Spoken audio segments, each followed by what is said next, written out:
Kebahagiaan dunia akhirat Allah berikan kepada semua laki-laki atau wanita. Tidak perlu laki-laki untuk menjadikan dirinya wanita agar berbahagia, atau wanita harus menyerupai laki-laki untuk bahagia, tidak. Tetap dalam keberadaan dia masing-masing, laki-laki sebagai laki-laki, wanita sebagai wanita. Cuman kehidupan harus diisi dengan apa? Man amila sholihan min zakarin aw untha wa huwa mu'minun.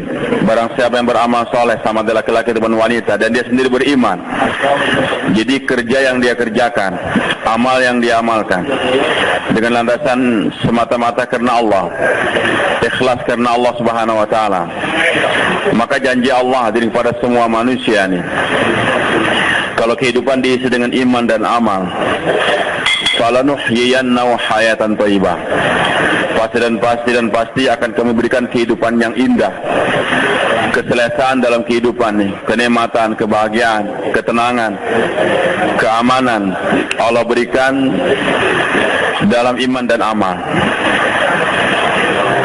di dunia. Nanti di akhirat walanajziyannahum ajrahum biahsani ma kanu ya'malun, akan kami berikan lagi ganjaran yang lebih daripada apa yang mereka kerjakan. Jadi agama tidak hanya menjanjikan kebahagiaan di akhirat, itu jelas, tetapi agama juga menjanjikan keselesaan, menjanjikan kebahagiaan dalam kehidupan di dunia ini. Bahkan hadirin, orang yang akan dimasukkan di sorga, masukkan sorga oleh Allah, maka kehidupan sorgawi itu sudah dirasakan di dunia ini. Jadi kalau orang belum merasakan kenikmatan batin, jangan berharap untuk masuk sorga. Dan orang yang akan masuk ke dalam api neraka, sudah Allah rasakan bagaimana susahnya kehidupan di dunia ini, walaupun di tengah glamor hartanya tersebut. Karena dikatakan ad-dunya zilul akhirah, dunia ini adalah bayang-bayang akhirat. Maka orang yang akan bahagia di akhirat, sudah ada bayangannya kebahagiaan tersebut, walaupun tidak sebanyak yang dia sendiri, tapi bayangannya sudah ada, dia akan berbahagia di sana.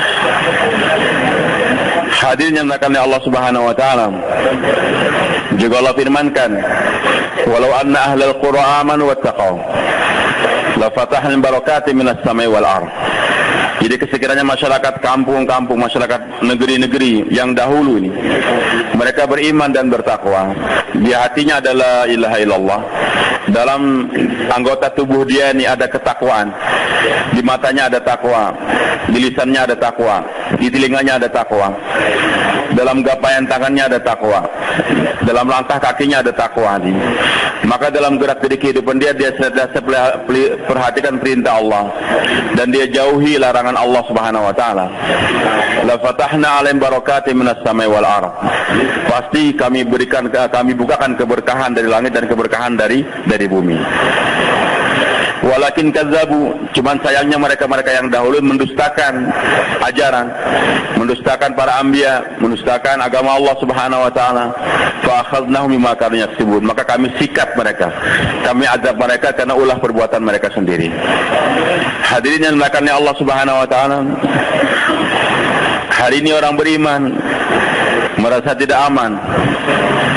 Bahkan kadang-kadang di suatu tempat yang namanya Serambi Mekah, ketika jenazah banyak kami angkat sewaktu tsunami, ada yang berkata, kenapa musibah diturunkan kepada kami orang beriman, tidak pada orang kafir? Jadi kenapa musibah turun kepada kami orang beriman, tidak pada orang kafir? Hadirin yang dimuliakan oleh Allah Subhanahu wa taala, keimanannya mana yang akan menghadirkan keamanan di permukaan dunia ini? Maka bukan sekedar iman di lisan saja, sekedar pengakuan di lisan ataupun di hati tanpa dibuktikan dengan kerja. Maka Allah firmankan, alladzina amanu wa lam yalbisu imanahum bizulmin ulaika lahumul amnu wa hum muhtadun. Alladzina amanu, mereka yang beriman, wa lam yalbisu imanahum bizulmin, dan mereka tidak mencampur adukan iman mereka dengan kezaliman. Kezaliman di sini ditafsirkan oleh Rasulullah SAW adalah, beliau katakan kemusyrikan, sebagaimana firman Allah Subhanahu wa taala dalam surah Luqman, inna syirka la zulmun azim. Jadi kemusyrikan inilah merupakan kezaliman yang paling besar. Maka Allah janjikan alladzina amanu, mereka yang beriman, walam yalbisu imanahum bizulmin, tidak mencampur iman mereka dengan kemusyrikan. Ulaika lahumul amnu, mereka yang akan mendapatkan keamanan. Wa hum muhtadun, dan mereka lah kehidupannya senantiasa dalam bimbingan Allah Subhanahu wa taala. Jadi kalau sekiranya orang beriman masih diancam oleh diintimidasi dan sebagainya, di jalan tidak merasa aman, mau tidur tidak merasa aman, hartanya takut ditaruh di mana tidak aman, itu membuktikan bahwasanya iman dia masih bercampur dengan kemusyrikan. Hadirin maka subhanahu wa ta'ala, jadi semakin kokoh iman seseorang, maka semakin terasa aman kehidupan dia. Semakin besarnya kemusyrikan dalam diri seseorang, maka dia akan dihantui oleh perasaan tidak aman senantiasa. Jadi janji Allah, alladzina amanu walam yalbisu imanahum bizulmin ulaika lahumul amnu wa hum muhtadun. Jadi hadirin, iman yang tidak bercampur dengan kezaliman, iman yang tidak campur dengan kemusyrikan, inilah yang akan menghadirkan keamanan di dunia. Sayyidina Ali radhiyallahu anhu ditanya, hari apa yang kamu merasa tenang di permukaan dunia ini? Kapan? Dalam kehidupan kamu. Maka beliau katakan, ketika saya berbaring di pembaringan Rasulullah SAW, malam hijrah, Rasulullah bersama Sayyidina Ali di rumah, dikepung oleh 100 pemuda yang handal dengan pedang yang tajam. Sekali digerakkan akan terputus tangan atau kaki. Maka dalam kepungan tersebut, semua pintu keluar dijaga. Tunggu kapan Abu Jahal kasih perintah, pintu rumah didobrak, akan dibunuh mereka, khususnya Rasulullah SAW. Tapi Nabi katakan, wahai Ali, saya akan keluar sekarang dari rumah ini, hijrah, dan kamu berbaring di pembaringan saya. Kemudian nanti besok pagi, barang-barang titipan orang Mekah ini, jadi walaupun mereka menganggap Nabi sebagai musuh, tapi untuk mengamankan barang mereka, menitipkan barang mereka, mereka titipkan di rumah Rasulullah SAW. Karena Nabi orang amanah, al-amin. Hadirin maka subhanahu wa ta'ala, kata Rasulullah, wahai Ali, titipan atau amanah orang ini kembalikan nanti kepada pemiliknya masing-masing. Setelah itu nanti kamu nyusul saya ke kota Madinah. Setelah itu kamu akan nyusul saya ke kota Madinah.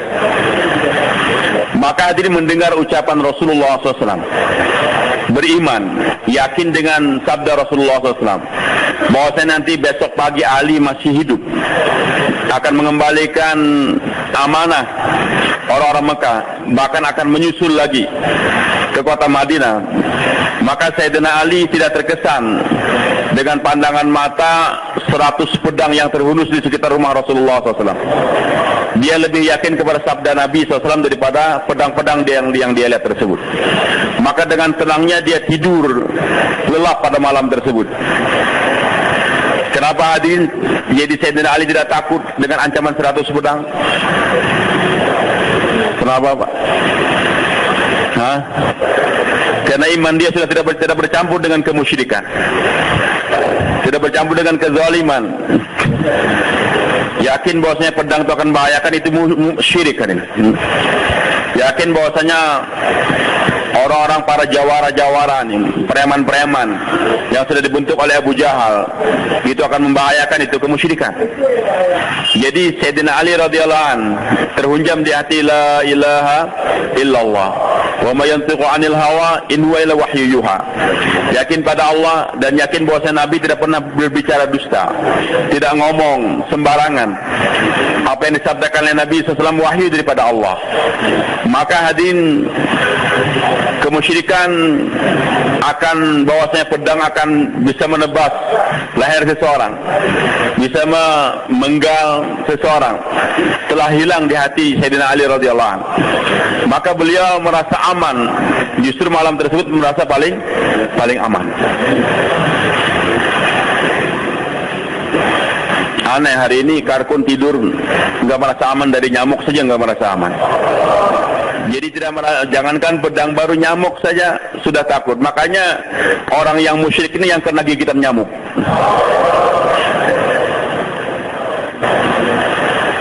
Semoga Allah hilangkan kemusyrikan dalam hati kita.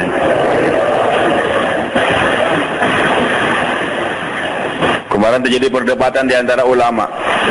Jangan minta sama orang mati nggak berikan manfaat. Yang satu bilang yakin bahwa orang mati masih memberikan manfaat, itu syirik. Tapi yakin orang hidup memberikan manfaat juga syirik juga.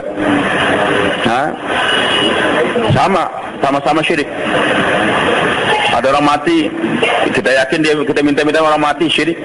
Gubernur datang, kita yakin gubernur akan menyelesaikan pembangunan masjid di Kebun Jeruk, itu juga syirik. Hadirin Allah Subhanahu wa taala. Jadi tidak amannya seseorang itu karena masih ada kemusyrikan. Tidak aman dari nyamuk, dari tikus, tidak aman daripada istrinya dan sebagainya. Karena masih meyakini bahwa si istri akan membahagiakan dia, sehingga dia tidak aman. Abdullah bin Umar radhiyallahu anhuma berjalan, lihat orang berkerumun, mukanya pucat. Muka mereka pucat, ketakutan. Beliau katakan, ada apa? Kok kalian merasa tidak aman? Ketakutan. Mereka katakan, ada singa di depan. Ada singa di depan. Jadi hadirin, melihat singa mati tenang, melihat singa hidup khawatir, itu syirik. Ya. Oh, singa mati enggak berbahaya. Singa hidup berbahaya, itu syirik. Jadi orang yang beriman, dia tidak bisa membedakan antara singa hidup dengan singa mati. Mudah-mudahan sampai ke sana level kita, insyaallah. Suatu saat Allah sampaikan. Maka beliau dengan tenang pergi menjumpai itu singa, dijewer telinga itu singa, dipukul, lari. Beliau katakan, jangan mengganggu orangnya, pergi kamu. Pergi itu singa. Orang heran, ilmu apa yang ada pada Abdullah bin Umar radhiyallahu anhu? Apakah pernah belajar ilmu kebal dan sebagainya, atau makan minyak bintang dan lain-lain sebagainya? Naudzubillah. Bukan itu yang membuat orang hebat, hadirin. Maka beliau berbicara berpidato dengan tegar di hadapan orang yang ketakutan. Beliau katakan, shadaqa Rasulullah sallallahu alaihi wasallam. Benar Rasulullah SAW. Innani sami'tu yaqul. Saya telah betul-betul mendengar dengan telinga saya ini, beliau bersabda, man khafallaha akhafallahu minhu kulla syai'in. Barang siapa yang hanya takut kepada Allah, maka Allah jadikan segala sesuatu takut dari dia. Wa man lam yakhafillaha akhafahullahu min kulli syai'. Barang siapa yang tidak takut kepada Allah, masih ada kemusyrikan di hati dia, Allah akan jadikan dia takut dari segala sesuatu. Dalam hadis yang lain Nabi sabdakan, innama yusallatu ala ibn Adam ma khafa ibn Adam. Jadi dikuasakan kepada anak Adam apa yang ditakuti oleh anak Adam tersebut. Dikuasakan kepada anak Adam apa yang ditakuti anak Adam. Kalau anak Adam ini takut sama tentara, maka dia akan ketakutan terus sama tentara. Akan dikuasai tentara dia. Takut sama polisi, akan dihantui oleh polisi terus. Takut sama preman, akan takut sama preman terus. Takut sama singa, akan ketakutan terus dengan singa tersebut. Hadirin subhanahu wa ta'ala. Jadi apa yang dia yakini sesuatu akan memberikan kebahagiaan atau kesengsaraan, maka dia akan begitu. Begitu pula orang yakin, saya ini akan bahagia kalau main golf. Kalau nggak main golf, saya nggak akan bahagia. Maka suatu saat dia akan disakiti oleh golfnya sendiri. Saya ini nggak bisa hidup tanpa sambal. Kalau nggak pakai sambal makan nggak bisa saya ini. Mati saya, akan mati kena sambal nanti. Ya. Jadi orang itu hadirin subhanahu wa ta'ala akan diberikan kecelakaan, diberikan rasa tidak aman dalam kehidupan dia dengan apa yang dia yakini tersebut. Maka hadirin Allah, kalau di hati kita murni hanya iman pada Allah, yang memberikan kebahagiaan itu adalah bukan harta, maka harta tidak akan bisa membuat dia stres, tidak akan dia stroke gara-gara hartanya dicuri orang. Begitu pula hadirin, silakan Anda punya hobi, makan sambal kah, makan cabai kah, tapi jangan yakin bahwa cabai yang membahagiakan. Saya ini kalau nggak ada cabai nggak bahagia, nanti Anda akan menderita gara-gara cabai itu sendiri. saya ini nggak akan bahagia, nggak kuat kalau 4 bulan, karena 40 hari lewat nggak bisa mandang wajah istri, saya nggak kuat, nanti akan mati gara-gara cinta pada istri Anda sendiri. Maka Jibril alaihissalam memberikan nasihat kepada Rasulullah SAW.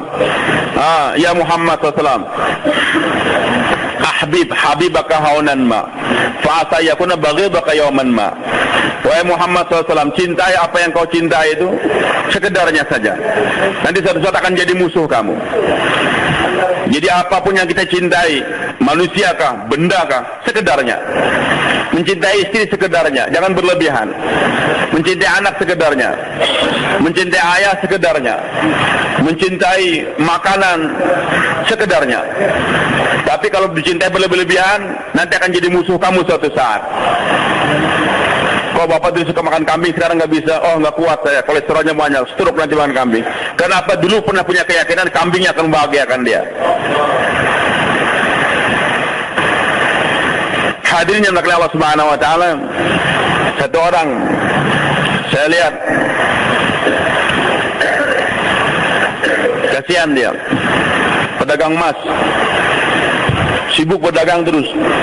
Kadang-kadang sholat pun terlalaikan, dan dia yakin bahwa inilah satu-satu dia, usaha emas satu-satunya yang akan bawa dia ke bahagia. Datang perampok 6 bulan, tiap hari, tiap saat beli cash, 1 on, 2 on, beli cash terus, sehingga dipercaya betul. Setelah 6 bulan, suatu pagi dia datang habis subuh, Pak Haji mau beli 2,5 kg, 2,5 kg emas. Nggak ada di rumah, ambil di toko saja.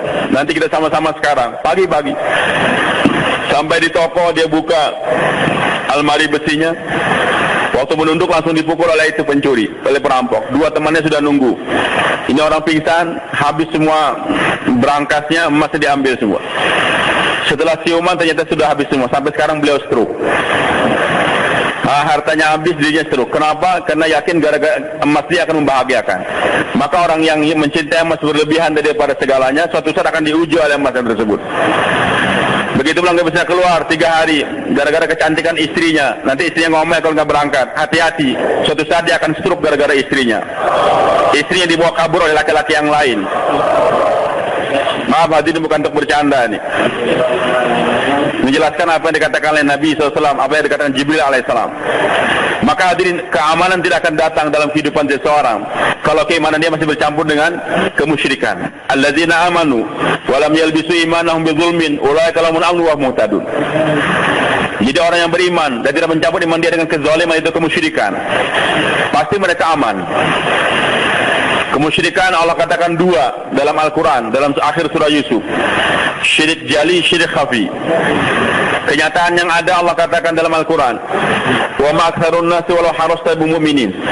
Wahai Muhammad SAW, bagaimanapun kamu serakah, dan seorang nabi harus serakah, dai harus serakah, bagaimana orang harus beriman, kita minimal harus serakah, harus terbentuk 13.230 jamaah 4 bulan, 443 jamaah 4 bulan, 8.747 jamaah 40 hari. Serakah harus nih, bahkan lebih daripada itu, jangan lemah. Tapi bagaimanapun serakahnya seorang dai, bagaimana orang bisa beriman, jamaah terbentuk, tetap akhirnya Allah katakan, wa ma aktsarun nasi walau harasta bimu'minin. Wahai Muhammad SAW, bagaimanapun serakahnya kamu, tetap kebanyakan manusia tidak beriman. Mayoritas penduduk dunia ini tidak beriman. Tapi kita harus serakah, bagaimana targetnya semua orang harus beriman. Semua orang harus beriman. Tapi kenyataannya beriman sedikit nanti. Namun Allah Subhanahu Wa Taala tidak memberikan ganjaran kepada seorang karena kerja dia. Allah memberikan ganjaran kepada seorang karena niat dia. Maka Nabi sabdakan, niatul mu'min khairun min amalihi. Amal kita ini hanya bahkan tidak mencapai batas, tapi kalau niat bisa menembus batas. Jadi saya berangkat, walaupun sekarang di Taskil hanya ke Lampung maunya. Target saya bagaimana, bukan memang saya berangkat sekarang ke Lampung, tapi keberangkatan saya, target saya bagaimana orang sedunia beriman. Sesamanya di Lampung, Taskilannya cuma 1 saja, 1 orang saja. Tapi kita serakah bagaimana seluruh dunia beriman waktu itu. Maka Allah berikan pahala Taskilan 1 dunia hari ini. Jadi Allah tidak memberikan ganjaran sesuai dengan amal seorang, tidak, tapi apa yang dia niatkan. Maka niat harus dibesarkan. Nah, Nabi kita Muhammad SAW punya niat semua orang harus beriman, dan beliau kerja ke arah sana. Tapi yang beriman ternyata sedikit. Kemudian kenyataan yang kedua, Allah katakan wa ma yu'minu aktsaruhum billahi illa hum musyrikun. Dan tidaklah beriman kebanyakan mereka kecuali mereka musyrik. Jadi yang beriman sedikit, yang sudah beriman musyrik lagi. Kebanyakan manusia ini enggak beriman. Jadi tidak beriman kepada Allah, menyembah berhala, batu dan sebagainya. Dan orang yang beriman sendiri kebanyakannya musyrik. Dikatakan mukminun musyrikun, orang beriman yang musyrik. Jadi maksudnya dia tetap menyembah Allah, tidak mengakui adanya la ilaha illallah, tahu yang memberikan rezeki Allah, tapi ketika azan berkumandang enggak mau dia ke masjid. Pak ke masjid, Pak ke masjid. Kalau saya ke masjid makan apa saya? Ini langgaran siapa yang ngurusin? Ini orang beriman tapi musyrik dia. Tapi adalah musyrik. Sudah selesai 40 hari, kita skill lagi tambah 5 hari. 5 hari. Kalau 5 hari nanti istri saya mau ngambur dia. Siapa yang beli anak saya? Nanti kebun saya akan rusak kalau nambah 5 hari. Dia karkun 40 hari tapi masih musyrik juga. Selesai 4 bulan, pulang ke mahala dia, ada jamaah 3 hari. Ada bupati, camat, polisi mau keluar. Amirnya nggak ada, orang baru-baru semua. Ternyata dia datang. Karkun gembira satu masjid. Masya Allah, selesai masalah. Dia bingung, masalah apa nih selesai? Mungkin dia merasa dengan dia 4 bulan selesai masalah di mahala dia. Dia tanya ada masalah apa? Ini masalah jamaah mau dibentuk 3 hari. Sudah selesai beres ini. Bupati mau keluar, camat mau keluar, orang-orang khawas mau keluar, polisi mau keluar. Amirnya nggak ada dan kami nggak mampu. Ternyata kamu baru keluar dari India Pakistan 4 bulan. Maka bapak yang paling bisa untuk menjadi amir. Makanya kami katakan selesai masalah. Bagaimana Pak? Selesai 4 bulan, mau sembahyang tahiyatul masjid di masjid dia, doa sebentar. Ternyata ditafsir lagi 3 hari. Dia katakan kalau saya nambah 3 hari, apa yang terjadi nih? Anak saya siapa yang mendidik nanti? Nanti bagaimana tuh? Langgaran yang sudah janji mau datang hari ini asar. Mau makan apa saya? Ini karkun 4 bulannya masih musyrik. Mukminun musyrikun. Sampai kapan Pak kemusyrikannya akan bisa hilang? Allahu Akbar. Kemarin kami di Saudi, saya terkesan.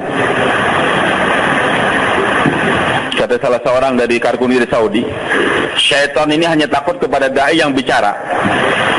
Kalau dai nggak ngomong, syaitan nggak takut. Jadi syaitan bukan takut sama dai, nggak takut sama dai yang berbicara. Muazin tuh, syaitan nggak takut sama muazin. Namanya muazin, ditulis hari Jumat muazin si fulan. Dia sholat sekian rakaat, syaitan nggak takut. Tapi kalau sudah muazin bersuara, baru syaitan lari. Kalau sudah selesai bicara, sholat lagi, syaitan nggak takut, datang lagi dia. Oh itu karkun 4 bulan, syaitan nggak takut. Karkun setahun, syaitan nggak takut. Karkun 3 tahun, kiai, allamah, macam-macam gelarnya, nggak takut. Tapi kalau dia bicara, baru syaitan takut. Jadi bukan masalah label dia sudah 4 bulan EPB, setiap tahun keluar 4 bulan, tidak. Yang ditakuti oleh iblis waktu dia bicara atau enggak. Makanya walaupun keluar 4 bulan ta'lim, jauhlah ta'lim tapi enggak bicara. Saya siap 4 bulan, tapi jangan coba-coba suruh saya jadi mutakallim. Jangan coba-coba suruh saya bayan. Kalau saya bayan, Amir lihat saja. Kamu jumpa saya Isa, subuh jangan lihat wajah saya lagi. Maka hadirin karkun kayak gini, walaupun dia setiap tahun keluar 10 bulan, iblis nggak takut sama dia. Kapan iblis takut sama seorang yang bicara, berani ngomong? Wa man ahsanu qawlan, kenapa qawlan? Kan seharusnya dinan.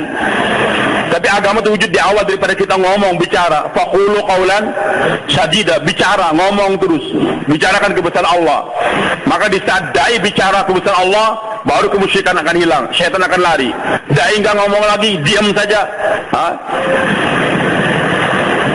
Zikir saya belum selesai nih. Jangan jauhlah dulu. Belum selesai. Maka iblis enggak takut sama Anda.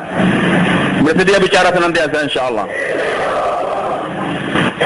Hadirin yang dimuliakan Allah, maka untuk mengobati 2 macam kemusyrikan tadi Allah katakan, obatnya enggak ada jalan lain. Qul hadhi sabili ad'u ila Allah ala basiratin ana wa man ittaba'ani, untuk mengobati dua macam kemusyrikan tersebut. Tidak ada jalan lain. Bukan dengan cara bentuk partai, bukan dengan cara macam-macam, tidak. Hanya satu jalan, yaitu ad'u ilallah, berdakwah, mengajak manusia kepada Allah. Tapi dengan ala basirah, yakin bahwa saya dengan gerak seperti ini, dengan dakwah ini, dengan saya bicara terus bicara kepada Allah, akan terselesaikan masalah. Ala basirah. Jadi seorang dai harus punya basirah. Sebagaimana orang-orang pekerja dunia ini punya basar. Basar itu pandangan mata yang kasar ini. Basirah pandangan hati. Hadirin maka subhanahu wa ta'ala, seorang petani ini, panas kepanasan, hujan kehujanan, dia pergi ke sawah istiqomah. Kenapa? Karena dia punya basar, punya pandangan mata, yakin bahwa saya dengan pertanian dia selesai masalah. Dia akan bisa membiayai anak dan istrinya, anaknya akan sekolah daripada pertanian dia tersebut. Itu yang membuat dia istiqomah. Hujan kehujanan, panas kepanasan, pedagang, tiap hari dia berdagang, bahkan sampai lembur dia. Walaupun anak buah dia sudah pulang semua, dia masih beri toko saja. Kenapa? Yakin dengan perdagangan dia akan terselesaikan segala permasalahan dia, walaupun yang diyakini dia belum meyakinkan. Begitulah pegawai, tiap hari pergi ke kantor, apalagi tanggal 1, semangat betul dia. Kenapa? Yakin dengan gaji 1 bulan tersebut akan mencukupi keperluan dia. Nah, seorang dai ketika berangkat jauhlah 2,5 jam, 8 jam, 40 hari, 4 bulan, harus lebih yakin dengan gerak supaya itu akan selesai segala permasalahan dia. Belum bisa dipahami. Jadi hadirin ala basirah, bahwasanya seorang dai harus lebih yakin daripada pedagang, petani sebagainya tadi, bahwasanya dengan gerak seperti ini akan datang pertolongan dari Allah, terus selesaikan segala permasalahan dia. Masalah ekonomi dan sebagainya akan diselesaikan dengan kerja dakwah. Ana wa man ittaba'ani wa subhanallahi wa ma ana minal musyrikin. Jadi siapa yang diizinkan oleh Allah untuk mendeklarasikan, mengumumkan wa ma ana minal musyrikin. Siapa yang diizinkan? Hanya mereka yang berdakwah, dai. Kiai enggak boleh mengiklankan wa ma ana minal musyrikin. Presiden, gubernur, orang kaya tidak bisa, orang santri tidak boleh mengiklankan wa ma ana minal musyrikin, atau belum bisa mendeklarasikan dirinya. Yang dibolehkan mendeklarasikan dirinya wa ma ana minal musyrikin siapa? Hanya dai. Wa subhanallahi wa ma ana minal musyrikin. Hadir subhanahu wa ta'ala. Jadi orang hanya bisa senantiasa membesarkan subhanallah. Apapun yang terjadi,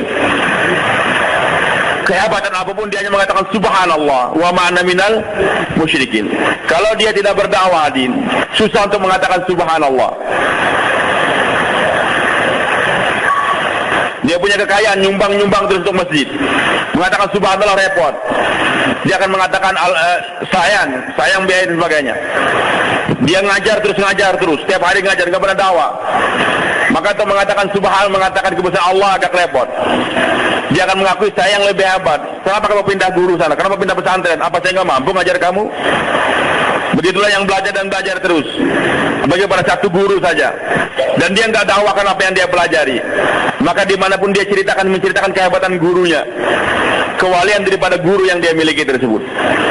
Hadirin, untuk menghilangkan itu semua, tidak jalan lain. Qul hadhi sabili ad'u ila Allah ala basiratin ana wa man ittaba'ani. Jadi yang pandai membicarakan kebesaran Allah siapa? Dai. Kalau orang nggak berdakwah, dia banyak bedah buku terus, nanti dalam pembicaraan dia pasti yang dia bicarakan kehebatan gurunya. Kehebatan gurunya. Guru kamu siapa sih? Syarat kamu apa? Kalau guru saya ini, kayak ini, dokter ini, profesor ini. Jarang dia membicarakan kebesaran Allah. Kehebatan buku dia ceritakan kepada masyarakat, dia bodohkan masyarakat, dia salahkan, bid'ah kamu, syirik kamu. Habis itu nanti apa? Dia juga musyrik. Yang dia ceritakan kehebatan gurunya, kehebatan kiainya. Maka untuk menghilangkan itu semua, qul hadhi sabili ad'u ila Allah ala basiratin ana wa man ittaba'ani. Hanya kerja dakwah. Dan hadirnya menakannya Allah Subhanahu wa taala. Allah Allah perintahkan kepada umat yang dahulu untuk beribadah dan diberikan pahala yang besar pada mereka kalau beribadah, diberikan keselamatan. Tapi janji Allah pada ini umat akan diberikan pertolongan oleh Allah. Allah berikan pada kita dua, Pak. Beribadah dan berdakwah. Dengan beribadah dijanjikan pahala, dengan dakwah dijanjikan nusrah. Bisa dipahami nih, Pak. Kita angkat kepala kita sedikit. Dengan beribadah, sholat, puasa, zakat, haji dijanjikan pahala, ujur. Dengan dakwah dijanjikan apa? Nusrah. In tansurullaha yansurkum. Anda beribadah silakan ke Mekah, ke Madinah, umrah, haji silakan, dan dijanjikan pahala oleh Allah. Allah tidak menjanjikan pada ini umat nusrah dengan ibadah. Umat dahulu dijanjikan nusrah dengan ibadah, karena mereka tidak diwajibkan untuk berdakwah. Tapi untuk kita umat Nabi Muhammad SAW jangan berhayal Anda akan bisa menghancurkan kekuatan musuh, Israel kah, apakah, dengan kekuatan ibadah, tidak. Hanya dengan kekuatan dakwah. Jadi untuk menarik nusratullah hanya dengan dakwah. In tansurullaha yansurkum. Beribadah kita dekatkan diri kita kepada Allah, berdakwah mendekatkan hamba kepada Allah. Kalau kita semangat mendekatkan diri kepada Allah dengan berbaca amalan, tahajud kita berpanjang, itu silakan, dan diharuskan dai berbuat demikian. Tapi pertolongan Allah dan itu diberikan pahala. Tapi Allah akan bantu Anda untuk melawan musuh, untuk berikan keamanan kalau Anda mampu untuk mendekatkan orang kepada Allah.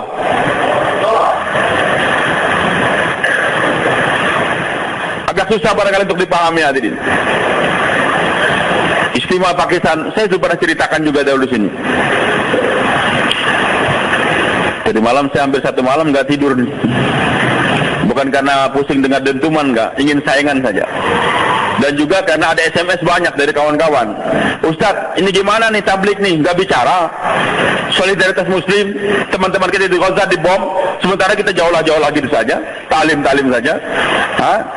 Apa nggak ada solusi lain? Kita harus bawa bendera tablik. Kita harus demo di Monas sana dan sebagainya. Dari daerah banyak datang. Maka hadirin Allah Subhanahu wa taala, kita harus paham, Pak. Istimewa di Pakistan beberapa tahun yang lalu. Hadir satu orang pemain kriket. Tahu main kriket nih, Pak. Di Indonesia jarang memang. Di negara-negara Commonwealth, Pakistan, India, Malaysia yang dibawa di daerah Inggris, ini memang pertandingan kriket itu memang mereka gandrungi, apalagi di Pakistan lebih daripada bola kaki. Maka pemain kriket terkenal di Pakistan namanya Imran Khan. Terkenal dia nih. Di samping dia memang jago dalam main, dan saya yakin kalau sepatu yang dilempar oleh orang Irak kepada Jus Bus itu dipegang Imran Khan, kena kepala Jus Bus itu. Cuman karena yang megang sepatunya itu orang Arab, nggak pernah main kriket, dia ngelempar emosi, jadi nggak kena. Mungkin kalau saya ngelempar kena juga, minimal telinganya. Lemparan dia hebat, kriket. Tapi yang membuat Imran Khan terkenal ini juga, setiap pertandingan sholat dia jaga terus. Bahkan di lapangan dia berani memberangkat azan, anak buahnya sholat semua. Nah, dan yang lebih lagi, kekayaan dia itu separuh lebih untuk bangun yatim piatu, untuk bangun pondokan yatim piatu, pesantren dan sebagainya. Masjid-masjid dia bangun dari uang dia pertandingan tadi. Suatu saat hadir dalam pertemuan, jumpa dengan Maulana Sa'ad Damat Barakatuh. Maka kata Maulana Sa'ad, wahai Imran, kamu sekarang keluar di jalan Allah. Awal daripada 3 hari kan, nanti 40 hari 4 bulan sebagainya. Maka Imran Khan katakan, Maulana saya sibuk, nggak bisa, apalagi sekarang jadi pelatih lagi. Tapi alhamdulillah saya sudah membantu Islam banyak. Saya sudah banyak membantu Islam. Saya sudah bikin masjid, bikin pesantren, saya pelihara anak yatim piatu dan sebagainya, alhamdulillah. Maka Maulana Sa'ad Damat Barakatuh katakan, wahai Imran, sampai hari ini kamu sekarang baru membantu umat Islam. Kamu belum membantu Islam. Belum membantu Islam. Bisa dipaham, teman-teman? Belum paham kita. Kemarin saya sampaikan waktu di Jeddah kita kumpul. Alhamdulillah di Jeddah, Pak, kegiatan dakwah kita sudah mulai bagus lah. Bahkan setiap hari Jumat pagi mereka kumpul cukup banyak di markas di, karena banyak beludak kita bagi-bagi, sekarang ada 3 tempat untuk pertemuan di Jeddah ini. Ada ulama hadir, saya sampaikan ini. Dia katakan, Ustaz, saya baru pertama kali dengar ini juga. Saya katakan, saya juga waktu di Pakistan pertama kali juga selama umur saya sudah hampir 50 tahun. Jadi kata Syekh Maulana Sa'ad, wahai Imran, kamu sekarang tuh baru membantu umat Islam. Kamu belum membantu agama Islam. Heran dia. Bagaimana Maulana? Kan sudah bangun masjid, membantu Islam, membangun madrasah. Maka Syekh Sa'ad katakan, wahai Imran, kamu harus membedakan membantu umat Islam dengan membantu Islam. Jangankan kita hadirin, di kalangan sahabat yang pengorbanan begitu hebat saja terjadi perbedaan. Dan yang Allah pahamkan betul-betul mereka yang korban banyak. Abu Bakar As-Siddiq radhiyallahu anhu. Yang lain hampir semuanya enggak paham. Bukan saya mengecilkan sahabat, tidak. Perbedaan di antara sahabat saja yang banyak korban, ternyata yang Allah berikan kepahaman yang lebih hanya Abu Bakar As-Siddiq radhiyallahu anhu. Tapi dengan tegarnya Abu Bakar, pahamnya Abu Bakar, Allah pahamkan semua sahabat akhirnya. Gimana? Nabi SAW meninggal dunia hari Ahad sore dengan kepala terikat, sakit kepala Rasulullah SAW.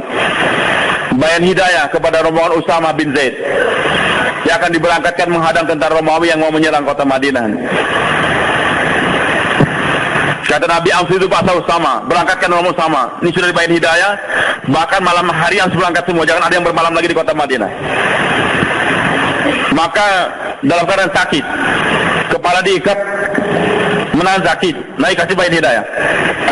Usama diberangkatkan, kumpul di Juruf namanya, suatu tempat di luar kota Madinah. Berkemah di sana dulu, kumpul semua. Nanti besok pagi baru dari Juruf berangkat ke daerah Romawi, daerah negeri Syam. Setelah kumpul di Juruf, pagi hari mau berangkat, Rasulullah SAW Senin pagi sudah 17 kali tidak bisa mengimami sholat, sakit. Sahabat merindukan kapan Rasul jadi imam lagi. Abu Bakar jadi imam, subuh iqamat dikumandangkan. Ternyata Rasulullah SAW membuka tabir rumah dia. Di sebelah kiri itu dibuka tabir. Anas bin Malik yang sedang sholat memandang, ternyata melihat wajah Rasulullah indah betul waktu itu, lebih daripada bulan purnama. Dan Anas juga sahabat yang lain mengira Rasulullah akan mengimami sholat lagi, akhirnya mereka beri jalan. Tapi Nabi SAW senyum melihat bagaimana sahabat tetap sholat, memperhatikan sholat berjamaah. Dan Nabi berikan isyarat agar sholat diteruskan dengan Imam Abu Bakar As-Siddiq radhiyallahu anhu. Hadirlah Subhanahu wa ta'ala. Nabi senyum kenapa? Karena ketika akan ditinggalkan ini umat masih menjaga sholat berjamaah dengan baik. Dan Usama pun sudah diberangkatkan. Jadi dakwah tetap digerakkan. Ternyata pagi Seninnya Nabi meninggal dunia. Nabi meninggal. Ummu Aiman radhiyallahu anha, ibunya Usama, cepat-cepat kirimkan seseorang kurir supaya Usama jangan diberangkatkan dulu, ikut pemakaman Rasulullah SAW. Maka ditarik tentara. Setelah 3 hari hadirin selesai pemakaman, pemilihan khalifah pun sudah terjadi. Abu Bakar As-Siddiq jadi khalifah. Maka negara dalam ancaman. Dalam 3 hari berita sudah sampai ke Romawi sana, sampai ke Persia, bahwasanya Nabi Muhammad SAW telah meninggal dunia. Maka Romawi mempersiapkan tentara yang besar lagi, karena kata pendeta mereka, Nabi yang menyebabkan pertolongan Allah datang senantiasa sudah meninggal dunia. Maka kalau kita serang mereka ini tanpa ada Nabi, kita akan menang. Begitulah Musailamatul Kadzdzab dengan 40.000 tentara dia yang handal siap-siap untuk menyerang kota Madinah juga. Begitu pula orang-orang yang baru masuk Islam, imannya lemah, murtad dia. Ada yang enggak mau bayar zakat, macam-macam. Dalam keadaan yang demikian, Abu Bakar jadi khalifah radhiyallahu anhu. Maka Abu Bakar ambil itu panji, serahkan Usama, kau berangkat sekarang. Dan Abu Bakar ilangkan orang yang sudah daftar dirinya sama Usama harus berangkat.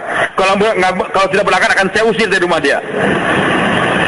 Kemudian kamu wahai Khalid bin Walid, Wahsy, bentuk rombongan serang itu Musailamatul Kadzdzab. Kamu wahai Umar, bersama dengan sisa sahabat keliling sekitar kota Madinah ini. Heran sahabat Nabi. Kok aneh nih khalifah? Madinah terancam, sementara tentara diberangkatkan semuanya. Maka mereka pun bicara, dan pimpinannya Umar bin Khattab radhiyallahu anhu. Dia kata, wahai khalifah, apa enggak salah nih? Ini Usama diberangkatkan, Khalid diberangkatkan, nanti Umar pun berangkat. Musuh akan nyerang. Nanti mereka akan karena Madinah kosong, istri-istri Rasul akan dibunuh, anak kita akan dibunuh semua. Bahkan malamnya akan dimakan serigala semua bangkai-bangkai tersebut. Jangan diberangkatkan dulu tentara, kita pertahankan dulu kota Madinah. Abu Bakar katakan tidak. Saya tidak akan merubah keputusan yang telah dibuat oleh Rasulullah SAW. Usama harus berangkat. Saya tidak akan merubah. Begitu pula ini Musailamatul Kadzdzab mengaku Nabi, harus dibunuh. Ini perintah Rasulullah, harus diberangkatkan Khalid bin Walid. Begitulah yang tinggal mau bayar zakat, walaupun mereka masih sholat. Agama enggak pernah membedakan antara, Rasul tidak membedakan antara sholat dengan zakat. Dua-duanya harus dikerjakan. Wa aqimus sholata wa atuz zakat. Hadis Subhanahu wa taala, Umar masih minta supaya jangan diberangkatkan. Di sini bedanya, Pak. Sahabat semua radhiyallahu anhum memikirkan keselamatan orang Islam, keselamatan istri-istri Rasulullah SAW, keselamatan anak-anak mereka. Abu Bakar tidak. Yang dipikirkan oleh Abu Bakar adalah keselamatan Islam. Itu Islam, perintah Rasulullah. Hampir lupa atau Usama harus diberangkatkan. Ini Islam. Begitu pula zakat harus dibayar. Islam nih, rukun Islam harus dijaga. Yang murtad-murtad harus kembalikan kepada Islam, kalau harus dipancung mereka. Ini Islam. Jadi hadirin, para sahabat memikirkan keselamatan umat Islam, dan para sahabat yakin kalau umat Islam sudah selamat, nanti Islamnya mudah disebarkan. Abu Bakar tidak. Islamnya dulu dijaga. Kalau sudah Islam terjaga, umat Islam pasti akan terjaga. Dan umat Islam boleh dikorbankan untuk agama, tapi agama nggak boleh dikorbankan untuk umat Islam. Bisa kita paham hadirin? Umat Islam boleh dikorbankan untuk agama, tapi agama tidak boleh dikorbankan untuk umat Islam.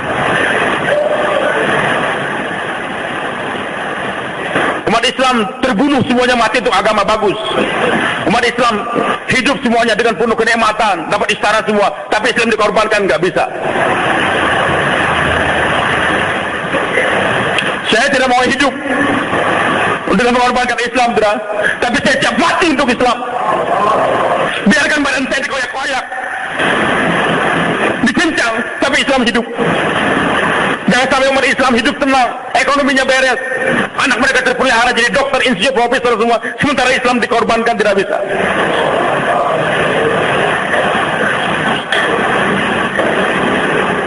Abu Bakar yakin intansurullah yansur, kalau kamu tolong agama Allah, yansurkum, kumnya itu umat Islam.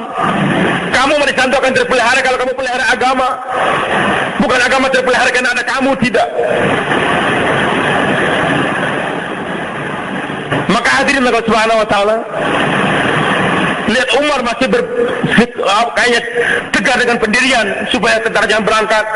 Maka untuk menguatkan pendapatnya, dia gampar itu Umar bin Khattab radhiyallahu anhu, dipukul. Karena kadang-kadang kafir harus dipukul, Pak, sekali-kali, Pak. Enggak cukup dengan nasihat-nasihat saja, tapi yang mukul harus ikhlas. Bagaimana yang mukul harus ikhlas? Saya belajar di Rewin di Pakistan tuh. Kami belajar. Satu orang teman kami dipukul. Maka dia ke belakang, saya pun ke belakang waktu itu. Selesai keluar daripada WC, dia bilang, nangis dia. Lutfi, tolong melihatkan belakang saya ini ada apa. Pedih saya, darah semua. Dipukul berdarah. Dia bersihkan, masuk lagi sekolah. Maka guru saya tadi, yang mukul dia, lebih muda dari saya dia. Dia kumpulkan santri semua. Dia katakan, saya tadi nggak mukul kamu sebenarnya. Saya mukul iblis. Iblis yang nyuruh kamu tidur terus. Tapi sekarang saya ini hilangkan. Siapa santri saya nggak mau dipukul, catat namanya. Saya nggak akan pukul dia lagi. Apapun yang terjadi, saya nggak pukul. Dan siapa santri saya yang siap dipukul? Ternyata aneh, semua santri catat siap dipukul semua. Saya heran, apa yang terjadi? Ternyata saya lihat keikhlasan ini guru, dia mukul itu bukan karena emosi, tidak, tapi untuk memperbaiki. Ilustrasi, gambaran nih. Anda sekarang sedang tidur di rumah, anak ribut mereka sehingga tidur kita terganggu. Kita marah itu anak, bahkan kita pukul itu anak. Pukulannya sama, hadirin. Tapi akibat pukulan Anda, apakah anak akan jadi baik atau tidak, bergantung pada niat Anda. Kalau kita pukul anak karena kita ingin tidur enak, ini anak kurang ajar ganggu saya tidur, kita pukul dia lari, tidur kita enak, maka itu anak nggak akan jadi orang baik dengan pukulan Anda, hadirin. Tapi kalau kita pukul dia, kita marahin dia, supaya bukan karena supaya saya enak tidur, tidak, supaya ini anak menjadi anak yang beradab, nanti di tempat pamannya, tempat orang lain, jangan mengganggu orang lain. Niat kita agar dia jadi orang baik, insya Allah dengan marahnya Anda dia akan dijadikan anak yang baik oleh Allah. Ini beda, Pak. Jadi yang Anda pikirkan itu Andanya sebagai umat Islam kah? Atau perintah Allah yang ingin Anda tanamkan kepada diri anak Anda? Kalau kita mukul karena supaya saya enak tidurnya, nggak akan bisa membina anak Anda. Mungkin sekarang dia ribut, suatu saat dia akan bunuh orang, naudzubillah. Tapi kalau saya tegur dia, saya marah dia, saya pukul dia, supaya agama tertanam dalam diri dia, maka pukulan Anda mengarah dia ke jalan yang lurus. Abu Bakar heran, kok Umar yang begitu tegas pemberani sekarang kok jadi penakut, bahkan punya usul yang sama dengannya, maka digampar pimpinan. Dan itu pukulan Abu Bakar, hadirin, 12 tahun masih dirasakan oleh Umar. Sekuat-kuatnya pukulan Mike Tyson siapa pemaling 1 jam 2 jam, tapi Umar waktu akan meninggal dunia masih merasakan sakitnya pukulan Abu Bakar.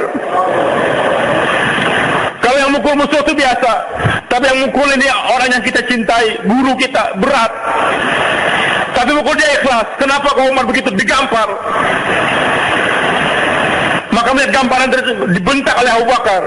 Ya Umar, ajabbarun fil jahiliyah wa khawal fil Islam.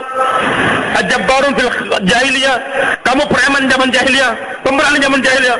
Wa khawarun fil Islam, penakut zaman Islam ini kamu penakut. Percuma, Pak. Waktu zaman preman dulu belum karkun pemberani, setelah jadi karkun hikmah. Bukan hikmah, itu pengacut namanya. Beda antara hikmah dengan pengecut, Pak. Karkunnya banyak pengecut sekarang. Katanya hikmah, bukan hikmah. Nggak berani menghidupkan jaulah pertama, nggak berani khususi. Katakan hikmah, bukan hikmah. Anda pengecut. Datangi dia, digampar, dipukul. Karena Allah, Anda tidak akan dipukul di hari kiamat. Seorang petinju Mesir, Pak, terkenal ya. Rombongan India kecil-kecil orang datang, nekat ini rombongan, dijauhin juga, ya mana digampar, jatuh. Itu orang India mutakalimnya. Tapi dia dengan tenang bangun, dia bilang alhamdulillah. Heran ini petinju Mesir, kok kamu saya mengucapkan alhamdulillah, kenapa? Dia katakan saya dipukul karena Allah, di jalan Allah. Maka hadirin, keberanian dia menegarkan agama, walaupun jatuh sampai dipukul sampai jatuh. Akhirnya itu petinju Mesir menyesal. Apa yang kau inginkan daripada saya? Ke masjid. Alhamdulillah sekarang jadi karkun kuat di Mesir. Kalau hikmah terusnya, ini orang besar jangan didawahin, Pak. Ini preman jangan dawahin. Ini polisi jangan dawahin. Tentara dawahin. Siapa pun tahu. Kalau perlu jin mana pun dawahin juga. Ini banyak jin hadir nih. Dawahin dia. Orang kerasukan jin, dibaca-baca mantra sebagainya macam-macam, dia lari, dawain 6 sifat, lari itu jin. Umat yang dahulu, Pak, memperbaiki, mengobatin jin dengan baca-bacaan. Oke, dengan ruqyah, kita tidak. Dawain itu jin, takil dia 4 bulan. Kalau nggak diam, dia akan, kalau nggak keluar dia akan diam, nggak akan ganggu lagi. Lama untuk baca-baca sekian ayat-ayat tersebut, terlalu lama. Karkun banyak pekerjaan, Pak. Nggak ada kesempatan lagi untuk ngobatin jin dengan baca-bacaan yang panjang begitu. Takil 6 sifat. Maaf nih, waktu kami di Mesir dulu, Pak, di markas dakwah, karkun-karkun mengusulkan sama kita, saya juga ikut untuk belajar bagaimana mengusir jin, ngobatin jin. Hanya dia ajar satu orang yang pakar ngajarin. Pertama, sesi pertama pengenalan ini jin Islam atau kafir. Diukur. Saya nggak perlu ngajarkan gitu. Tapi mau sesi kedua, kata teman, sebentar dulu. Ini ada amir kita nih, surah Mesir. Kita minta pendapat dari dia. Perlu nggak kita belajar ruqyah kayak begini? Kami masuk, saya ikut masuk juga menghadap waktu itu. Jelaskan bahwa saya banyak istri-istri kita ini, istri Karkun Mesir yang kena jin. Kita ingin belajar. Mungkin juga saya di Indonesia suatu saat nanti akan mendapati gitu. Saya kalau punya ilmu belajar bisa. Setelah itu beliau katakan, jangan belajar kamu. Saya heran, kenapa Pak? Namanya Ustaz Ahmad Hafiz. Jangan belajar kamu. Terus gimana? Dakwah saja. Nanti kalau kalian belajar ruqyah tersebut, iblisnya akan kerja banyak, jinnya akan kerja banyak lagi. Sehingga nanti panggil terus, nggak sempat lagi jauh lah. Nggak sempat lagi 2,5 jam ke sakit 3 hari. Mau keluar dipanggil orang terus. Bahkan saat dia keluar pun dipanggil terus. Nggak sempat lagi talim. Jamaah rusak gara-gara dia. Bahkan naudzubillah iblis giring dia untuk ruqyah wanita. Alasannya pengobatan boleh katanya. Iblis hadirin akan membukakan 99 pintu kebaikan untuk menjerumuskan orang pada satu pintu kejahatan. Trik iblis nih. Iblis akan membukakan 99 pintu kebaikan untuk menjerumuskan orang kepada satu pintu kejahatan. Diobati tapi nanti akhirnya bahaya. Terus gimana Ustaz? Kamu dakwakan saya, sibukkan saja dakwah. Nanti iblisnya akan ketaskil. Jinnya akan ketaskil. Almarhum Kiai Mahmud Romoyai, ayahnya Kiai Uzairan. Alhamdulillah kita sering bicara dengan beliau dulu. Awal-awal di Temboro. Beliau katakan bahwasanya di Pakistan itu jinnya lebih banyak daripada di Indonesia. Cuman jin di Pakistan sudah terkesan dengan dakwah, banyak jadi karkun, nggak ganggu orang. Jin di Indonesia ini belum kena dakwah. Bahkan jadi ustad-ustad banyak dia. Banyak kan tim ruqyah tadi macam akhirnya minta bantuan jin yang lebih gede juga. Saya pulang, mulai dakwah di Indonesia. Awal-awal di Banjarmasin itu. Dan alhamdulillah Allah berikan kelebihan pada saya juga untuk suka kawinkan orang. Suatu saat ya orang baru saya kawinkan, suaminya datang. Ustaz, istri saya kena guna-guna, ngomong terus. Dan bayangannya dibawa naik kereta macam-macam. Saya bilang saya datang insyaallah, saya bawa istri saya. Udah kau baca surah Al-Baqarah di kamar, saya di luar. Belum selesai surah Al-Baqarah, lari sudah jinnya. Oke, alhamdulillah. Kita pulang. Besok harinya saya nusrah jamaah jauh lah. Akan bayar maghrib di sana. Ketika azan maghrib datang lagi suaminya. Ustaz, kenal lagi Ustaz. Tolong Ustaz datang. Saya katakan itu iblis tuh nyuruh kamu manggil saya tuh. Urusin kamu sendiri istri kamu, jangan manggil saya. Itu jinnya nyuruh saya jangan jauh lah. Udah jangan panggil karkun untuk mengobatin. Obati sendiri saja. Jadi hadis Subhanahu wa taala bukan gerak kita ke arah sana. Saya bukan menafikan hadis-hadis Nabi, Al-Qur'an tidak, silakan baca. Tapi untuk kita para dai-nya Allah, ada yang lebih hebat. Diapain? Didakwain itu jin. Jangan dicoba, diyakini. Coba-coba dulu, dakwain 6 sifat. Diketawain sama iblis. Diketawain sama jin. Maka hadirin maka Allah Subhanahu wa taala kembali dia kepada permasalahan. Digampar. Kenaiklah gamparannya. Umar pun akhirnya melihat nur. Dia katakan, betul Abu Bakar Siddiq, saya bersama kamu ya Abu Bakar. Semua sahabat ini bersama Abu Bakar. Akhirnya apa hadirin? Jadi yang dipikirkan Abu Bakar adalah Islamnya. Sahabat memikirkan umat Islamnya. Maka kita Abu Bakar tegar untuk memelihara Islam. Intan surud din Allah. Kamu pelihara agama Allah yang surkum. Kamu umat Islam akan terpelihara. Wa yansurannallaha may yansuru. Allah pasti akan membantu umat Islam yang membantu agamanya. Umat Islam tidak akan dibahayakan siapapun juga selama mereka membantu agama Islam. Musibah apapun terjadi pada umat Islam, karena umat Islam telah melupakan Islamnya itu untuk dibantu hadir. Usama diberangkatkan pertama kali jadi pimpinan tentara. Belum pernah sebelum memimpin tentara. Anak muda 17 tahun umurnya, lebih kurang. Yang diamiri orang-orang hebat semua. Tapi hadirin yang dimakan Allah, berkat ketaatan dan juga agama yang ingin dipelihara, musuh sudah pasang mata-mata mereka di setiap gunung. Usama berangkat. Pertama agak santai dulu, tapi setelah beberapa hari semakin malam hari pun jalan juga. Nggak ada waktu istirahat lagi. Istirahat sebentar, jalan lagi, malam hari jalan. Intelijen di setiap gunung mencatat, ini tentara Islam yang keluar dari kota Madinah jumlahnya sekian. Dalam tentara Islamnya ada 5 hadirin. Ada Muqaddamah, Muakhara, Maisarah, Maimanah, dan juga yang tengah nih. Jadi tentara depan, belakang, muka, sayap kanan, sayap kiri. Nanti ada yang di tengah. Nanti ada lagi yang di belakang untuk menjaga ada barang-barang yang ketinggalan dan sebagainya. Dibentuk oleh Usama rombongan. Siapa yang Muqaddamah, siapa yang Muakhara, Maimanah siapa, Maisarah siapa. Jalan. Intelijen musuh mencatat jumlah tentara yang bergerak, cirinya bagaimana. Barisan depan siapa, cirinya bagaimana, belakang kiri kan catat. Lari, laporkan ke markas musuh. Malam hari oleh Usama dirubah lagi. Yang Maimanah ke Maisarah, Maisarah ke Maimanah. Jalan. Dari intelijen di pos yang kedua musuh mencatat jumlah dari Islam yang datang sekian. Sayap kanannya gini cirinya, sayap kanannya ciri, masuk lagi di pos sana. Malam hari dirubah lagi oleh Usama, buka belakang-belakang ke depan. Setiap pos musuh mencatat, sehingga puluhan pos laporannya sampai ke markas intelijennya Romawi. Sebelum tentara Usama datang, ternyata jumlah tentara yang dibawa Usama puluhan kali lipat daripada yang ada dalam laporannya tersebut. Sehingga sebelum Usama sampai, mereka sudah lari semuanya. Usama membawa kemenangan tanpa peperangan.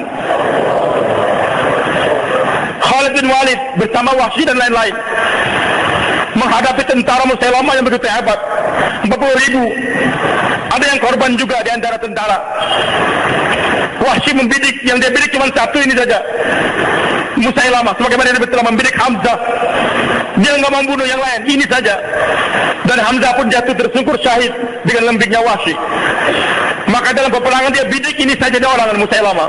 Dia cari celah-celah, dia lemparkan lembingnya. Dan orang Habasyah memang ahli dalam melempar lembing. Kena, jatuh dia. Akhirnya Wahsy bersujud syukur. Dia katakan, ya Allah, dengan lembing saya telah membunuh orang yang paling dicinta oleh Rasulullah SAW. Tapi saya bayar sekarang dengan membunuh orang yang paling dibenci oleh Rasulullah SAW. Ini karkun, Mbak. Berani membayar kesalahan yang lalu dengan sekarang. Berapa uang yang Anda hamburkan dulu di nightclub, di bar-bar, setelah jadi karkun harus berani juga korbankan sebanyak itu minimal. Kadang-kadang aneh karkun, dulu sebelum karkun dia berani makan di restoran mana, berbuat maksiat. Tapi ketika kumpul duit 10.000, ternyata makan sedikit, marah sama Amir. Mir, mana uang Mir? Gara-gara 10.000 aja marah dia. Dulu 100 juta dia nggak marah. Saya terkesan dengan salah seorang teman, mungkin hadir dia di sini hadirin. Awal-awal dia dakwah, setiap tamu datang dia korban hartanya, dia keluar macam-macam, baru dia korbankan semua. Ditegur oleh salah seorang teman dia, dan yang tegur sekarang kasihan gak istiqomah, mudah-mudahan kembalikan. Amin. Dia kata, kamu jangan boros kayak begitu dong. Kita harus irit harta. Dia marah. Dulu saya lebih daripada ini. Kenapa setelah saya jadi karkun kamu larang saya? Maka saya salut, angkat jempol pada dia ini. Kalau dulu kita berani ke Amerika kemana-mana dengan duit untuk maksiat, harus ini berani lagi waktu sekarang. Dulu berani berkelahi, Pak. Hanya dengan badik saja berani berkelahi. Orang-orang. Setelah jadi karkun harus ini berani lagi untuk menyuarakan yang hak. Yang belum pernah ke nightclub, jangan ke nightclub dakwah. Tapi yang sudah pernah di nightclub sana, memang dunia mereka di sana, harus lebih berani aja mendatangi mereka. Kembalikan teman-teman Anda yang di sana tuh. Jangan hikmah-hikmah, saya nggak berani jaga mata saya. Bayar. Dulu Anda telah gunakan mata Anda untuk berbuat maksiat. Sekarang bayar datangnya tempat maksiat tersebut. Tapi jangan mengajak karkun yang belum pernah ke sana, nanti dia akan tergoda.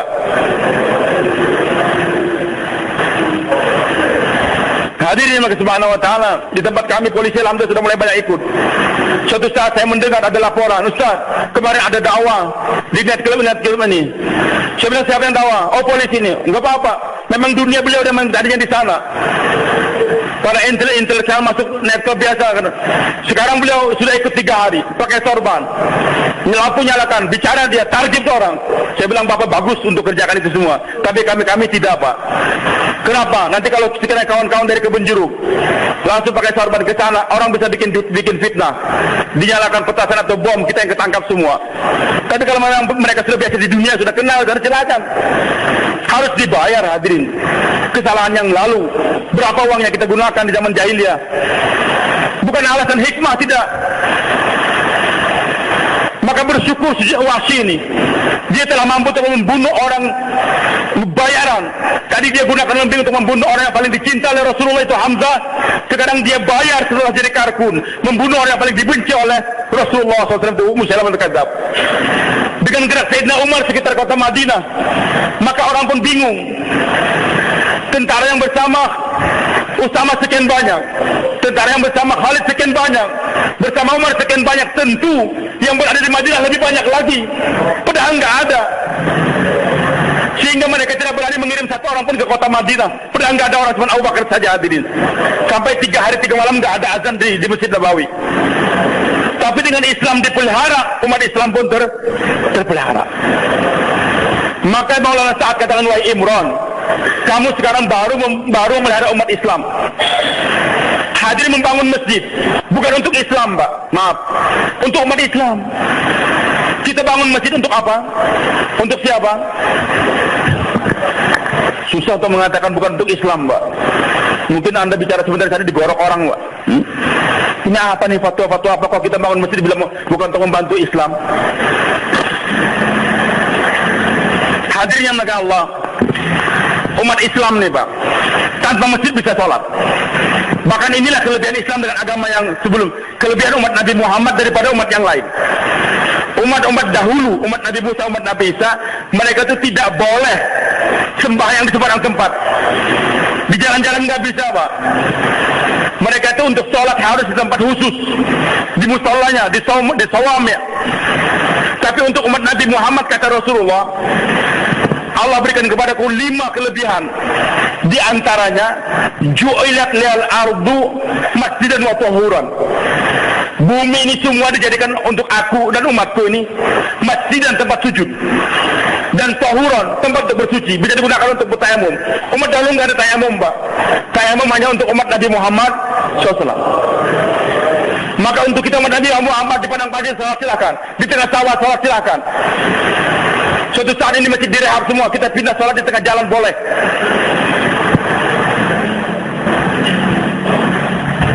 Jadi umat Islam ini bisa sholat tanpa bangunan masjid. Bahkan di Sudan waktu saya keluar di sana tahun 87, dari Mesir kita naik kereta api ke Aswan, kemudian dari Aswan kita naik kapal melalui Sungai Nil, berhari-hari sampai di Wadi Halfa namanya, pelabuhan Sudan. Naik kereta api Sudan, kereta api yang terbaik di dunia dari bawah. Sangat sederhana betul kereta apinya nih. Nanti kita mampirnya stasiunnya itu terserah sopirnya. Kita mau sholat, di mana mau sholat, itu kata orang itu masjid. Saya bingung mana masjidnya. Padang pasir ternyata dikasih batu 4 begitu saja. Itu masjid bagi mereka. Wudu di mana itu wudu, jangan tayamum. Bahkan banyak di desa-desa di Sudan, mereka nggak punya masjid, namanya zawaya. Jadi maksudnya tempat sholat hanya tiang-tiang pohon saja itu, mereka pelapa kurma, sederhana sekali, tapi makmur. Jadi umat Islam ini hadirin bisa sholat tanpa bangunan masjid. Nah sekarang kenapa dibangun masjid? Untuk siapa kita bangun masjid nih? Supaya umat Islamnya tenang, jangan kehujanan sholatnya, jangan kepanasan. Dibangunkan masjid, dibuatkan kipas angin, dibuatkan AC dan sebagainya. Itu untuk umat Islam, Pak. Ya, di tempat kami nggak ada masjid, kami nggak bisa sholat, dusta itu. Anda sholat di halaman rumah bisa. Jadi jangan sampai nggak ada alasan masjid tidak ada kita tidak bisa sholat. Itu umat Nabi Isa, umat Nabi Musa, Pak. Kalau Anda ingin jadi umat Nabi Musa, umat Nabi Isa, silakan. Jangan sholat kalau nggak ada masjid. Madrasah dibuat, kenapa? Untuk umat Islam, bukan untuk Islam, Pak. Saya bisa dengan santri saya 10 orang, saya ajarin dia di bawah pohon, atau saya ajarin di rumah saya. Selesai kamu udah minat terserah di rumah kamu pulang. Atau kita ngajar di bawah pohon? Bisa. Kenapa dibuatkan pesantren? Supaya santri itu enak belajar, jangan kehujanan, jangan kepanasan, bisa baca lebih banyak lagi buku. Jadi dibangunkan pondok pesantren untuk umat Islam, Pak. Rumah sakit untuk siapa? Namanya rumah sakit Islam, sebenarnya tidak, rumah sakit Muslim, Pak. Yang namanya rumah sakit Islam itu ya apa? Gerak dakwah. Jadi rumah sakit dibangunkan untuk Islam atau untuk umat Islam? Hah? Tolong yang di belakang nih. Rumah sakit Islam itu untuk Islam kan, untuk umat Islam kan? Yatim piatu. Kenapa dibuatkan gedung yatim piatu? Zaman Nabi nggak ada gedung yatim piatu, Pak. Cuma Nabi katakan, rumah yang ada yatim piatu yang dihormati, itu ada keberkahan. Jadi Nabi ingin galakan bagaimana di rumah orang Islam ini, ambil satu yatim piatu di rumah dia jadi ayah asuhnya. Dipelihara di rumah, bukan dibangunkan gedung-gedung yatim piatu. Kalau kita dalami lagi nih, Pak, membangun gedung-gedung yatim piatu itu merusak, Pak. Maaf nih, ini fatwa kacau lagi barangkali. Tapi hakikatnya nggak kacau, Pak. Dengan dibangunkan gedung-gedung yatim, sekarang bahkan bertumbuhan kayak jamur di mana-mana nih, maaf. Pengasuh yatim piatu jangan marah sama saya. Ya kalau marah juga ini mukul silakan. Tapi saya akan mengelak teh jus juga tuh. Hadir maaf nih. Kenapa rumah-rumah yatim piatu bertumbuhan sekarang? Karena untung. Dia pelihara. Bahkan salah seorang teman saya bilang, dia karkuskan kalau Ustaz, saya itu untung Ustaz. Yang saya pelihara cuma 16 orang saja di yayasan kami. Tapi karena nasi bungkus tuh datang 50 bungkus. Akhirnya saya bawa pulang ke rumah. Keluarga saya bisa makan juga dari yatim piatu tersebut. Saya belum pernah menemukan, barangkali di antara Anda ada yang tahu satu orang yang dibina di rumah yayasan yatim piatu yang jadi orang. Jadi orang alim kan dia, atau jadi orang yang pembesar, jadi gubernur, jadi presiden. Saya hampir 50 tahun sebentar, sekarang udah 50 tahun nih. Belum pernah saya lihat pimpinan negara dari yatim piatu yang dipelihara di gedung tersebut. Saya belum pernah melihat seorang yatim piatu yang dipelihara di gedung yatim piatu jadi orang kaya mau menyumbangkan sekian banyak duit, tidak. Jiwanya dirusak, ditanamkan untuk minta-minta senantiasa. Dipanggil gubernur, dipanggil bupati, dipanggil camat, nanti dia ke rumah gubernur, dia biasakan tanam minta-minta, sehingga kalau sepatu dia robek dia nggak akan jahit. Dia minta kepada pengurus yatim piatu, Pak ganti sepatu saya, itu dijahit, nggak mau, kan duit banyak Bapak. Yang Nabi galakkan itu yatim piatu dipelihara di rumah kita masing-masing, baru dia akan jadi. Nah hadirnya makin Allah, maaf, dibangunnya rumah yatim piatu itu bukan untuk Islam, Pak. Untuk apa? Untuk umat Islam. Jadi mulai saat katakan wahai Imran, kamu harus sadar, sampai sekarang kamu baru membantu umat Islam, belum membantu Islam. Dengan membantu umat Islam kita dapat pahala, Pak. Dengan membantu Islam akan datang nusrah daripada Allah. Hadirin yang Allah Subhanahu wa taala. Ajib nih. Baru tersentak. Maka kata Imran Khan, wahai Maulana, baru sekarang ini saya dengar penjelasan seperti ini. Jadi problemnya ada pada umat Islam sekarang nih hadirin, karena umat Islam enggak membantu Islam. Maka solusinya bagaimana? Kembali ke Islam untuk membantu Islam, baru akan ada nusratullah. Umat Islam dibunuh, kita semuanya ingin berkembangan dan sebagainya, kita membantu dia jangan sampai dibunuh, silakan, bagus Pak. Tapi kalau hanya membantu umat Islam jangan sampai dibunuh saja Pak, nanti umat Islam tempat lain akan dibunuh lagi juga. Kalau kita wujudkan Islamnya tersebut. Saya dengan semangat waktu itu Pak, tahun 86 perang Afghanistan terjadi. Bahwa saya datang ke Pakistan, ikut 4 bulan nanti akan perang saya ke Afghanistan. Semangat kita dengar kata. Maka kita dakwah-dakwah sana, akhirnya kata Masyaih, saya tidak menghalang kamu ke Afghanistan, silahkan.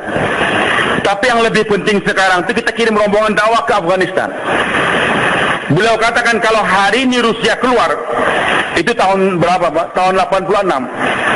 Berkecamuk, Rusia baru keluar tahun 92 atau berapa itu. Kalau hari ini Rusia keluar, beliau katakan Afghanistan akan lebih hancur lagi. Loh kenapa? Kita kan harus usir Rusia. Bukan mengusir Rusia. Wujudnya Rusia hari ini beliau katakan menyatukan orang Afghanistan semua. Rusia keluar sementara agama tidak ditanamkan dalam diri mereka, akan terjadi perang saudara di antara mereka. Jadi itu yang terjadi. Musibah datang, musuh datang, itu kenapa umat Islam tidak dijaga oleh umat Islam? Masjid-masjidnya kosong, Pak. Maka yang lebih penting bagaimana kita tanamkan Islam dalam diri mereka. Ajak mereka untuk dakwah, bangkit. Maulana Mustaqim Damat Barakatuh cerita sama saya. Sebelum tahun 67, Pak, keluar di Palestina, di Masjid Al-Aqsa, masjid ketiga. Jauh-lah yang sholat subuh cuma beberapa orang. Israel sedikit, semua orang Arab waktu itu yang ada di sekitar Masjid Al-Aqsa. Maka beliau katakan, wahai saudara imam, tolong ini masjid dijaga, dimakmurkan ini masjid. Kalau tidak nanti akan diambil orang. Imamnya ketawa aja. Ya ini orang India mau dawain orang Arab gimana sih? Ini masjid Allah, nggak akan direbut orang. Rombongan pulang, 67 Israel nyerang lagi. Sekian banyak dibunuh. Dan saya masih ingat waktu itu umur saya 8 tahun. Semua kurun ajilah. Ya Allah hancurkan Israel ya Allah. Di mana-mana di utara diudarakan itu doa. Tapi sampai sekarang Israel nggak hancur-hancur juga, Pak. Kenapa? Umat Islam lupa untuk membantu Islam nih, tidak memakmurkan masjid, sholatnya nggak dijaga, sehingga nggak terpelihara. Ketika sama-sama haji lagi ketemu, langsung dipeluk Maulana Mustaqim. Kata imam, sodakta, kamu benar. Jadi ada umat dahulu, Pak, Allah hancurkan ketika mereka tidak memelihara perintah yang namanya ibadah. Dari Islamnya ibadah. Kita ini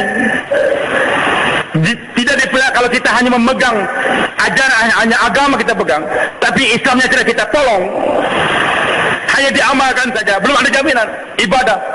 Tapi intan surullah nusroh, maksudnya mendakwakan agama dengan ibadah, Pak, tidak ada janji ini umat akan dipelihara oleh Allah, kewajiban mereka. Tapi dengan dakwah baru akan ada pemeliharaan dari Allah. Maka hadirin makan Allah, gerak kita sekarang ini untuk membantu Islam. Kita tidak mengecilkan gerak saudara-saudara organisasi lain. Sekarang mereka menamakan organisasi Islam, sebenarnya organisasi umat Islam. Organisasi hati kita tidak mengecilkan mereka, tidak, maaf. Untuk perbandingan saja saya katakan, organisasi sekarang ini organisasi untuk membantu umat Islam. Yang mereka berjuangkan umat Islam sekarang miskin, umat Islam tidak punya perumahan, maka dibuat partai ini. Dan yang diperjuangkan di DPR oleh partai Islam itu apa? Yang diperjuangkan oleh orang anggota-anggota DPR oleh partai Islam di DPR itu apa? Umat Islam. Kalau Islam betul-betul menang, sampai di satu provinsi, Pak, gubernurnya bisa Kristen, umat Islamnya Pak mayoritas. Kenapa? Karena calon Islamnya 3, gubernurnya Kristen 1 saja. Kalau dia berjuang untuk umat Islam, untuk Islam, yang 2 akan ngalah, kamu saya maju, Islam akan maju. Tapi karena ada kepentingan umat Islam masing-masing di bawah mereka, nggak bisa bersatu, Pak. Teman kita namanya Santoso, tinggal di Jawa, Muslim dia, tapi Muslim Jawa, di Banjarmasin namanya Ahmadi, Muslim Banjar, di Sulawesi Muslim Bugis. Maka kalau kita berjuang membantu umat Islam saja, ada embel-embelnya, ini umat Islam dari Jawa, Muslim dari Bugis, umat Islam dari Kalimantan. Tapi kalau berjuang membantu Islam, ada bedanya enggak? Jadi umat Islamnya akan bersatu kalau sama-sama membantu Islam. Dan nusratullah akan datang kalau kita membantu apa? Islam. Hadirin maka subhanahu wa ta'ala, maka solusi sekarang dunia ini enggak ala basiratin itu, yakin kamu tuh dengan membantu agama Islam ini pasti akan datang pertolongan daripada Allah. Dan Dan hadirin maka Allah, untuk umat yang dahulu Pak, tadi subuh kita sampaikan di sini, mereka itu Nabi SAW sabdakan, maaf hadisnya nih, bahwasanya orang itu dapat azab karena dosa-dosa dia, karena dosa-dosa dia.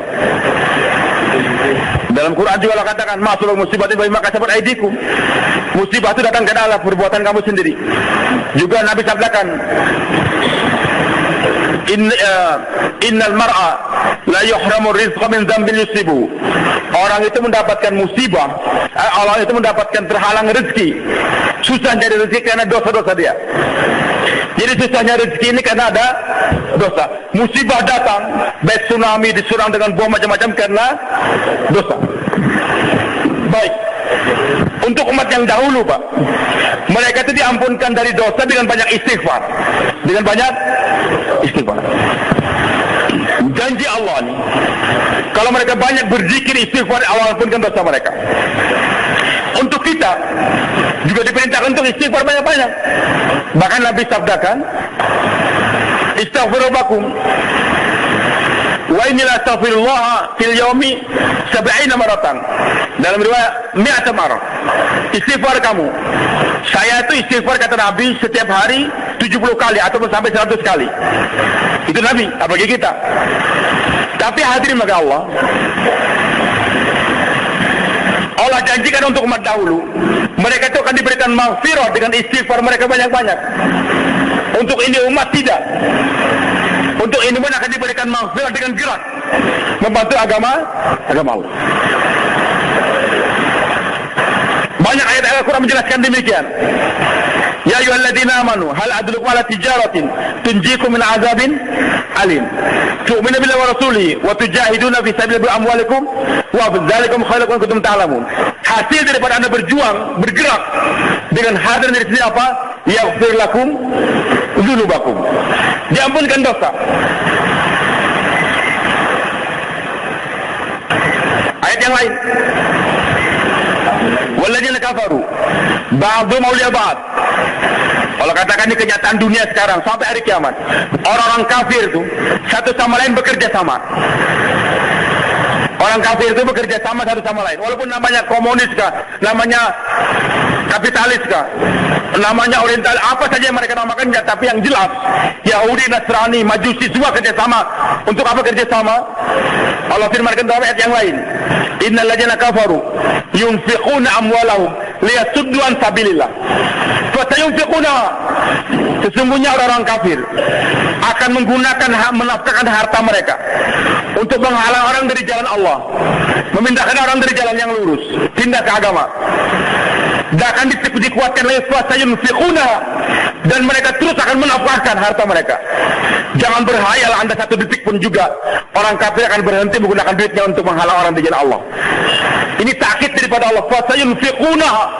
Mereka nggak pernah tidur, nggak pernah berhenti untuk menggunakan hartanya untuk menghalang orang dari Allah. Tapi Allah ingatkan, gerak orang kafir bekerja sama untuk menghancurkan umat Islam, bekerja sama untuk menghalang orang dari Islam, itu tidak akan memberikan kesan apa-apa kalau umat Islam sendiri bergerak.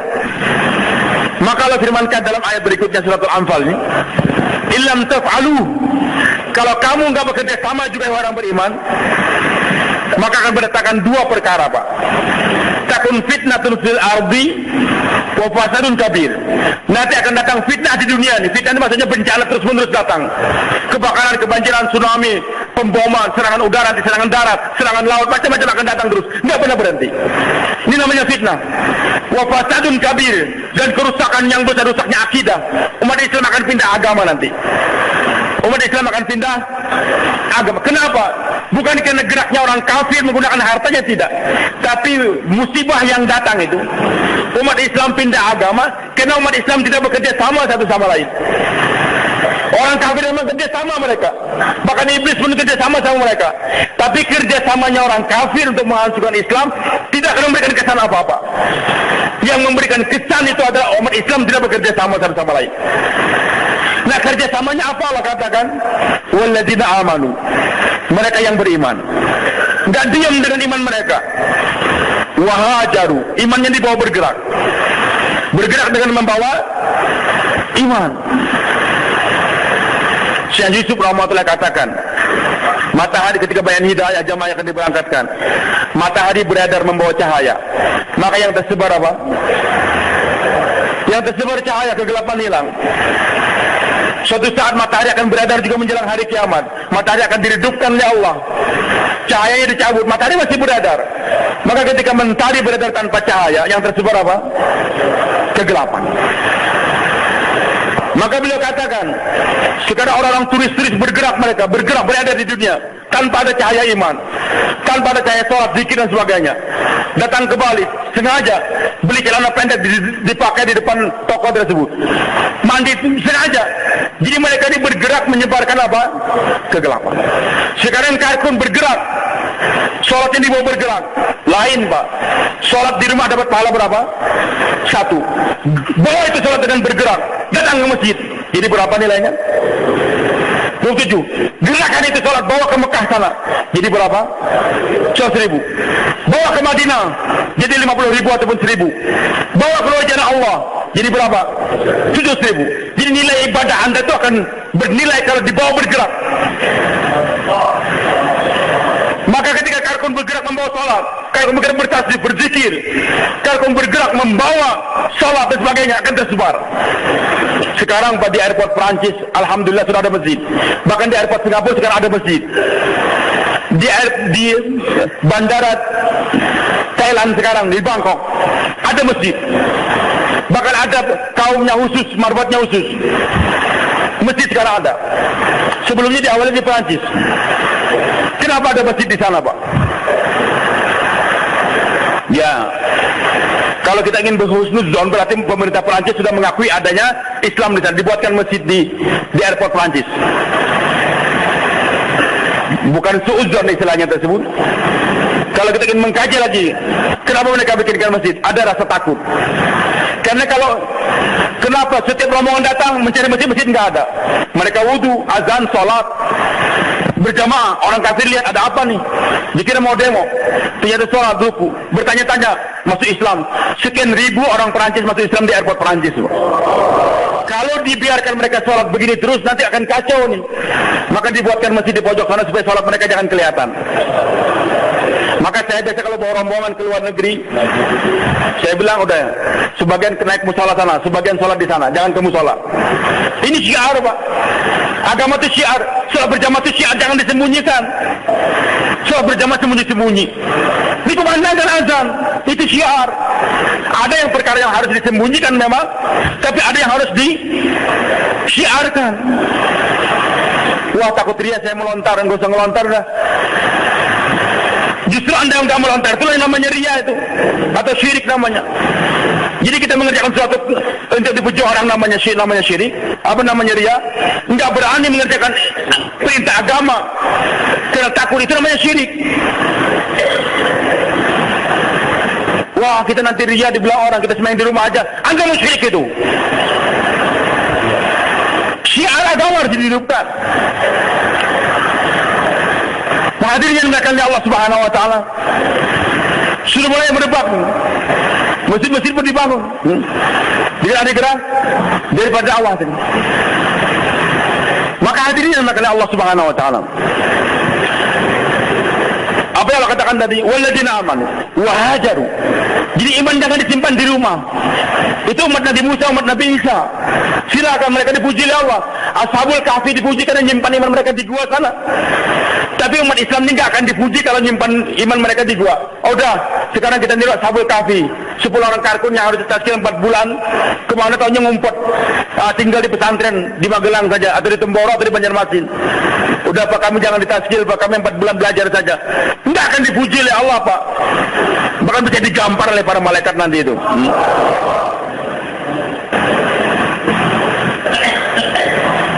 Allah puji umat imannya dibawa bergerak, bukan dibawa berdiam, tidak. Sebagian orang memang harus belajar di pondok, tapi yang belajar pun lagi gerak lagi. Waliyunziru qaumahum, bukan berdiam, tidak. Kemudian bergeraknya mereka untuk apa? Kalau hijrah, haji juga hijrah, sholat berjamaah juga hijrah. Tapi wajahadu fi sabilillah, di sini penekanannya, Pak. Bergeraknya mereka untuk memperjuangkan agama Allah. Ini gerak muhajirin. Jadi gerak mereka membawa iman. Jangan sampai mau bergerak mereka membawa kemunafikan. Geraknya membawa apa? Membawa iman. Berjauhlah, tundukkan pandangan. Tersebar cahaya. Berjauhlah sambil nengok perempuan. Assalamualaikum, waalaikumsalam. Ada bapak, Bu? Enggak ada. Oh, ibu jaga sholat, Bu, ya. Tapi dia waktu memandang jaga sholat, hatinya sudah masuk ke munafikan di hati dia. Memandang itu perempuan. Bapak kapan pulang, Bu? Saya sudah janda, Bu. Masuk lagi ke munafikan, bahaya, maaf nih. Na'udzubillah. Sampai ada karkun yang berjauh bisa berhianat begitu, kenapa? Karena bergeraknya bukan membawa iman, membawa kemunafikan.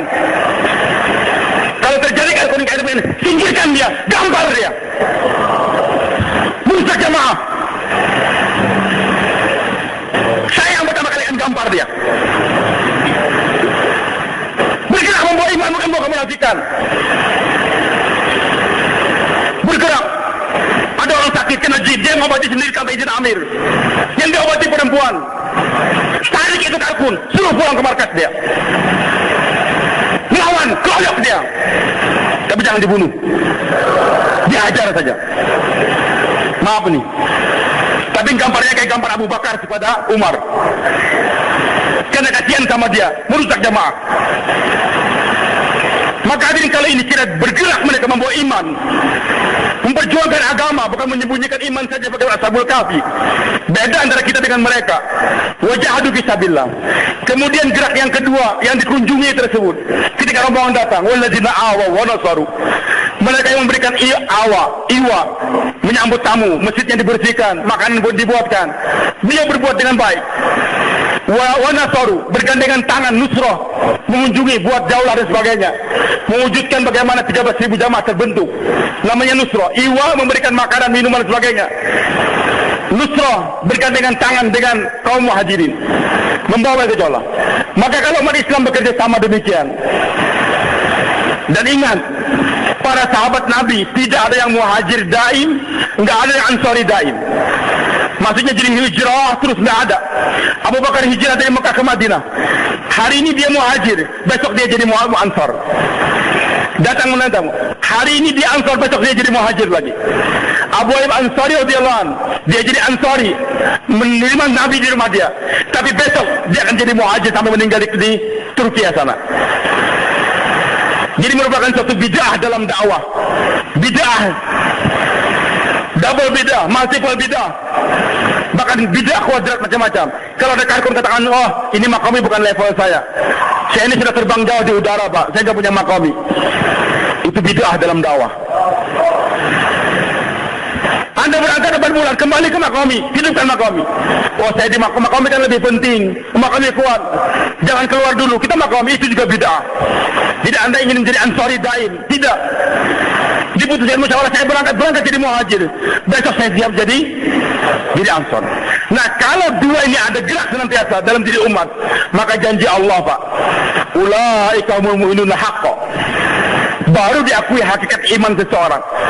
Jadi jangan mengatakan saya sudah imannya tulen kalau Anda belum hijrah, kalau Anda belum nusrah. Hijrah terus tidak pernah nusrah.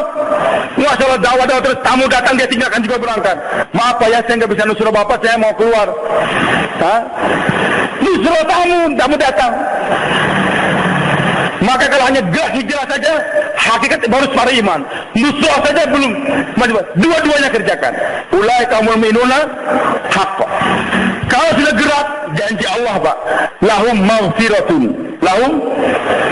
Jadi maghfirahnya kepada ini umat diberikan dengan apa? Dengan gerak. Bukan hanya dengan istighfar. Umat Nabi Nuh dengan zikir banyak-banyak diampunkan. Makanya hasilnya lain, Pak. Orang yang dapat keampunan dengan istighfar beda. Orang yang dia dapat maghfirah dengan gerak. Bedanya apa? Nabi Nuh katakan pada umatnya, "Faqultu astaghfiru rabbakum innahu kana ghafar." Ayo umatku istighfar kamu banyak-banyak. Allah itu Maha Pengampun. Dengan istighfarnya umat Nabi Nuh banyak-banyak, Yursilis sama'alaikum midrara. Akan diberikan curahan hujan yang membawa kesuburan. Wa yumdidukum bi amwali wa banin, akan diberikan harta yang banyak. Makanya orang yang banyak betul-betul istighfar itu dititipkan oleh Allah, enggak pernah dia kemiskinan. Anaknya banyak. Wa yaj'alakum anha jannat, akan diberikan kebun-kebun yang banyak. Wa anhajakum jannatu wa anhar, akan diberikan sungai-sungai. Tapi untuk dai-nya Allah yang banyak bergerak, yursilakum midrara.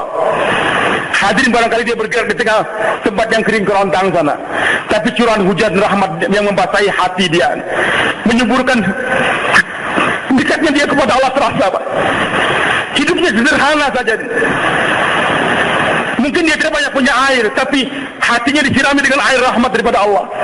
Air maksud, air tumanina. Curahan hujan senantiasa membasahi hatinya tersebut. Hatinya tidak pernah gersang walaupun di tempat tinggal di tempat yang gersang tersebut. Wajalakum jallu, wajalakum yunuluk amwali wa bani, akan diberikan anak yang banyak oleh Allah. Orang dengan banyak istighfar diberikan anak yang banyak, taat. Tapi dengan dai yang bergerak, barangkali dia enggak punya anak, Pak. Bahkan banyak para nabi yang enggak punya anak. Tapi dia akan diberikan anak buah yang banyak oleh Allah Subhanahu wa taala. Bukti nyata Syekh Abdul, mulai Syekh Ilyas anaknya cuma satu, Pak. Mulai Yusuf anaknya satu. Mulai Harun, laki-laki anaknya satu. Mulai ulama-ulama kita, Syekh Abdul Wahab tidak punya anak, tapi anak buah beliau di mana-mana ada, Pak. Ingin mencium tangan beliau, memuliakan beliau. Ada orang yang ingin bicara, ingin mengganggu dia, anak dia siap mati untuk membela ayahnya. Disenangi di mana-mana orang merasa dia itu ayah saya, dia itu ayah saya. Berlomba-lomba ingin menjemput dia, memuliakan dia, lebih daripada memuliakan ayahnya lagi. Kemudian wa yaj'alakum amwal, hartanya banyak. Untuk orang yang istighfar, Pak, diberi banyak harta, tapi untuk dai yang dapat maghfirahnya, hadirin, duitnya tidak ada dia. Rekeningnya di bank banyak, tapi Wali Songo katakan sugih tanpa bondo. Bondonya enggak ada, tapi sugih dia. Kapan mau berangkat? Standby. Berapa tapakutnya? 25 juta siap berangkat. Tapakut berapa? 100 juta dia bisa menggiring orang. Di rekening banknya tidak ada, tapi setiap saat curahan dari langit Allah bukakan dengan cara Allah sendiri, Pak. Kelihatannya dia enggak punya uang, tapi bisa mengikuti perjalanan kemanapun juga, hadirin. Sehingga kadang-kadang orang mendustakan, ini orang aneh, kita mau punya duit sama dia enggak punya duit katanya, tapi bisa berangkat kemana-mana. Dia enggak duit, memang duitnya enggak ada untuk mengutangin orang, tapi kapan ada takazir dia siap berangkat. Wajalakum jannat, bagi mereka yang istighfar banyak-banyak, dikasih kebun yang banyak. Bagi dai-nya Allah, Pak, capek untuk ngurusin kebun. Dia enggak punya kebun, tapi buah-buahan diberi oleh Allah Subhanahu wa taala. Buah apa yang belum pernah dia rasakan, Pak. Untuk mereka yang istighfar, dikasih kebunnya, umpamanya kebun kelapa, makan kelapa tiap hari terus.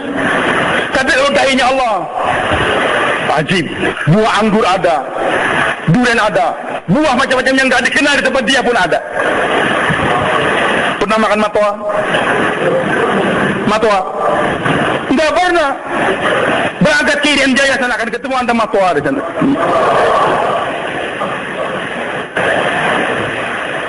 Lihat buah zaitun, kita tahu buah apa, ketakutan. Itu abid yang takut melihat buah itu. Dai, Pak.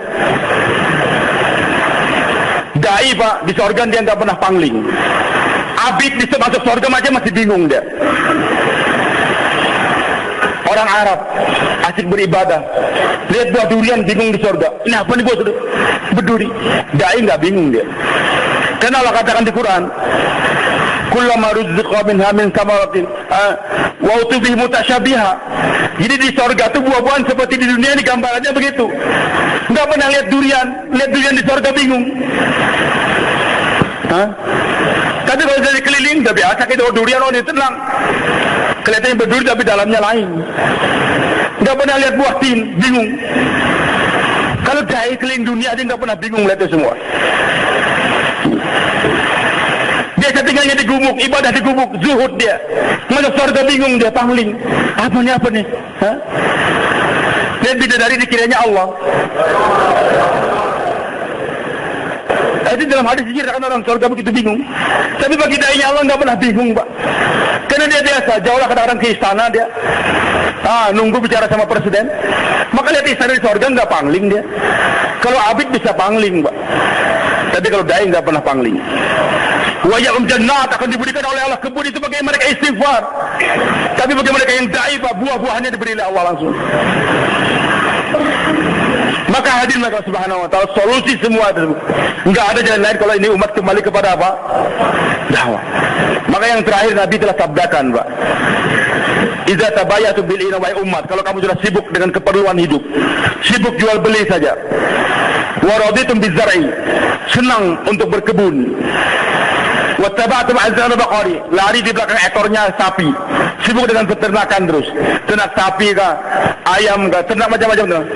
Wa taraktum jihadakum, dan kamu tinggalkan ini jihad membantu agama. Apa yang terjadi, Pak? Ketika ini umat sudah sibuk dengan keperluan hidup, lupa tujuan, sallallahu alaikum dhullan, nanti Allah akan timpakan pada kamu satu kehinaan. Sekarang umat Islam dihinakan di mana-mana, Pak. Karena apa? Bukan karena nggak punya senjata, Pak. Banyak kita punya senjata sekarang. Ekonomi kita yang terkaya, orang Islam dikaya di dunia ini. Di mana saja negara Islam di bawahnya itu banyak kekayaan alam. Tapi mereka nggak memiliki, Pak. Kenapa dihinakan? Karena sibuk untuk mengurus itu semua, meninggalkan perjuangan di jalan Allah. La yarfa'u ankum. Dan Allah tidak akan mengangkatkan itu kehinaan daripada kamu, wahai umat Islam, hatta tarji'u ila dinikum ila jihadikum. Sampai kalian kembali kepada agamamu dan nanti jihad kamu. Selama ini umat Islam tidak berjihad, tidak memperjuangkan di agama, tidak akan diangkatkan itu kehinaan. Maka hadirin maka Subhanahu wa taala, supaya kita jangan dihinakan. Di kampung saya, di negeri saya, di mana-mana harus umat Islam dikembalikan. Bagaimana supaya Islam jangan sampai dibunuh, di Poso, di Gaza, di mana-mana. Kembalikan mereka kepada jalan. Enggak ada di meja PBB, enggak bisa. Dengan apapun caranya, itu semua dusta. Yang benar hanya Allah dan Rasulnya. Kembalikan umat kepada kerja dakwah. Inilah yang dirisaukan oleh masyarakat kita, Pak. 13.230 jamaah target kita.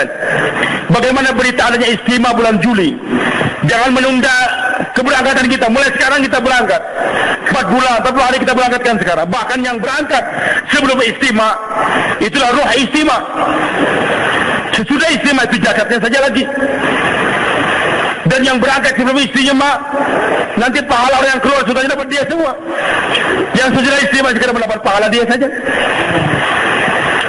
Maka kita berangkatkan mulai sekarang nih, berapa ribu? 13.230 jam. Dan itu nggak banyak. Dikali 10 berapa? 13.000 kali 10 cuma 130.000, Pak. Yang pergi haji aja 250.000 lebih kurang. Dengan biaya 40 juta minimal, Pak. Sedangkan 40 hari 4 bulan nggak sampai itu biayanya kan. Kecuali ada yang kita kirim nanti ke Amerika yang lebih dari sampai 100 juta barangkali. Nah berarti ini umat ada kemampuan, Pak, untuk bergerak ke sana. Kita jangan dengan pesimis, optimis. Tapi kita mulai dari kita. Bersedia, teman-teman? Nah, maka wujudkan sekarang di depan kita ini sekarang nih. Kami kemarin di Mekah ketemu Syekh Abdul Wahab, ketemu Maulana Yaqub. Nah, kita bawa teman-teman jabat tangan semua. Kita jelaskan, tolong doakan lagi. Kami bulan Juli. Maulana Yaqub ketawa. Beliau katakan istimewa ini penyakitnya di dunia ini satu. Membuat orang keluarnya mengakhirkan keluar. Istimewa bulan Juli, yang seharusnya keluar bulan Desember, bulan Juli semua. Jadi ini yang dikhawatirkan oleh masyarakat kita, kalau ada istimewa maunya keluarnya bulan apa? Hari. Justru mulai sekarang kita keluar. Maka buktikan, ya Allah, saya ingin jadi ruhnya istimewa. Sekarang 4 bulan, silakan Pak, catatkan namanya. Mampir di Bangkok, ada pertemuan tanggal 23. Nanti kita juga diharapkan hadir nih di Tonggi Istimewa. Bahkan sangat perlu, Pak, kita kirim omongan ke Irian Jaya, ke Flores, ke Ternate, bagian timur nih jauh. Silakan catat namanya. Dari mana? Dr. Jinudin. Kita berbuat. Dari jauh.